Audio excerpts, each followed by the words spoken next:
For 21 years, nobody knew where Bonnie Hyam was. Her family had searched.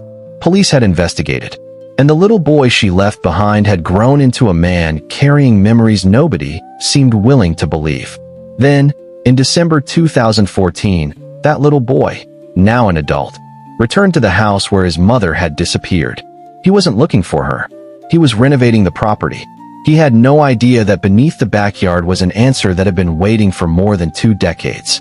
As he broke apart a concrete slab, he found something buried underneath. At first, he didn't understand what he was looking at. Then he realized it was a human skull, and the discovery would finally reveal what happened to his mother. But the most disturbing part was this. The person accused of killing Bonnie had been suspected for more than 20 years. And Bonnie's own 3-year-old son had been trying to tell investigators what happened. His name was Aaron. And this is the story of Bonnie Hyam. Bonnie Hyam was 23 years old when she disappeared from Jacksonville, Florida, in January 1993. She was married to Michael Hyam, and together they had a 3-year-old son named Aaron. From the outside, the family lived an ordinary suburban life. But behind closed doors, Bonnie's marriage was deteriorating. According to prosecutors, Bonnie had been making plans to leave her husband. She had reportedly secured an apartment and intended to take Aaron with her. She had also been quietly preparing financially for a new life, but she never got the chance to start it.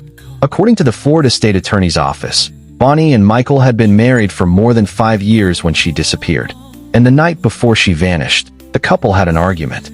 The following day, Bonnie was gone. She was only 23. On January 6, 1993, Bonnie was supposed to meet a relative. She called to say she wouldn't be coming. Then she disappeared. Bonnie's husband later claimed that she had left after an argument. He said he didn't know where she had gone. But investigators soon found something strange. Bonnie's car was discovered at Jacksonville International Airport. Her purse was found near a motel.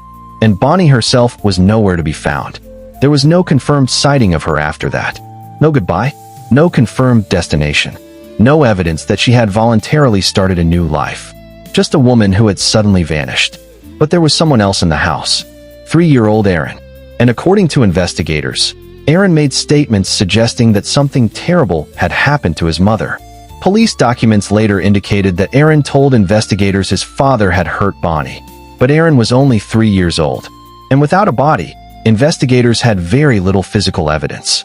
Michael Hyam became the primary suspect, but he was not arrested. The case remained unresolved, and eventually, Bonnie's disappearance became a cold case. Years passed, then decades. Aaron grew up. He was raised by adoptive parents, and the little boy who had once tried to describe what happened to his mother became an adult living with a question that had never been answered. Where was Bonnie? The years changed everything, but one thing remained: the house where Bonnie had disappeared. Michael eventually lost the property as part of a wrongful death lawsuit brought on behalf of Aaron. And eventually, Aaron obtained the house. In 2014, more than 2 decades after his mother's disappearance, Aaron returned to the property. But he wasn't there to investigate a murder. He was making repairs. He was renovating his childhood home. And during that work, he began removing a concrete slab in the backyard. What happened next changed the case forever. December 14th, 2014. Aaron was working on the property. As the concrete was removed, something appeared underneath. At first, he didn't immediately understand what he was seeing. But beneath the slab was a plastic bag. Inside was something that looked like part of a skull. Aaron contacted authorities. Investigators arrived. The backyard became a crime scene. At first, police could only say that possible human remains had been found. They didn't immediately know who they belonged to. But there was an obvious question. Could these remains finally explain what happened to Bonnie Hyam? Forensic investigators examined the remains. Then came the identification. DNA testing confirmed what Bonnie's family had feared and hoped they would never have to hear. The remains belonged to Bonnie Hyam. She had been in the backyard of the house where she disappeared for more than 20 years. The woman whose disappearance had baffled investigators had never left Jacksonville. She had been buried at the very home where her husband said she had disappeared. And now investigators finally had the evidence they had been missing: a body, a crime scene, and a decades-old murder investigation that could finally move forward. The medical examiner ruled Bonnie's death a homicide, although the precise means of death could not be established. In 2015, Michael Hyam was arrested in North Carolina. He was charged with second-degree murder. He pleaded not guilty. For prosecutors, the case had never been based on one single piece of evidence. It was the combination. Bonnie had planned to leave. Michael was the last known person with her. Her car was found abandoned. Her remains were discovered at the home where she had disappeared. And investigators had evidence that Aaron had made statements about his father's involvement when he was only 3 years old. There was also another disturbing piece of evidence. According to the state attorney's office, investigators found a spent shell casing near the burial site that was consistent with a rifle owned by Michael Hyam. In April 2019, more than 26 years after Bonnie disappeared, Michael Hyam finally went on trial. The prosecution argued that Bonnie had been preparing to leave her husband and take Aaron with her, and that this gave Michael a motive. The defense disputed the state's case and argued that the evidence was not sufficient to prove murder. Aaron Fraser took the stand. The little boy who had once been at the center of the investigation was now an adult man confronting the case that had shaped his entire life. For decades, Bonnie had been missing. Now there was a body. Now there was forensic evidence. And now there was a courtroom. The jury didn't take long. After hearing the evidence, jurors found Michael Hyam guilty of second-degree murder. The verdict came more than 26 years after Bonnie disappeared. Her family had spent decades without knowing where she was. Aaron had grown from a 3-year-old boy into an adult. And eventually, he was the person who discovered his mother's remains.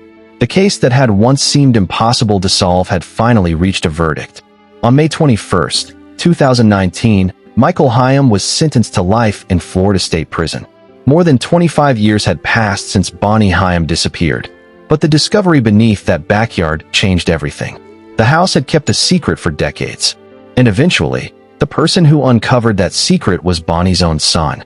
The little boy who had once tried to explain what happened to his mother had grown up. He returned to the same property. He began renovating it.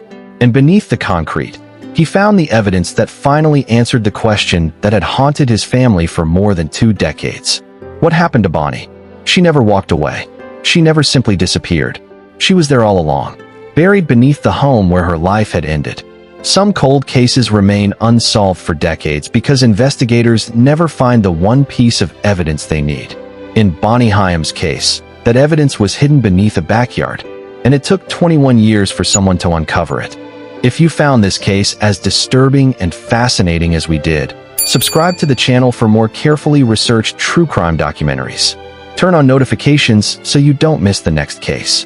And tell us in the comments, do you believe Bonnie's disappearance could have been solved earlier? Thank you for watching.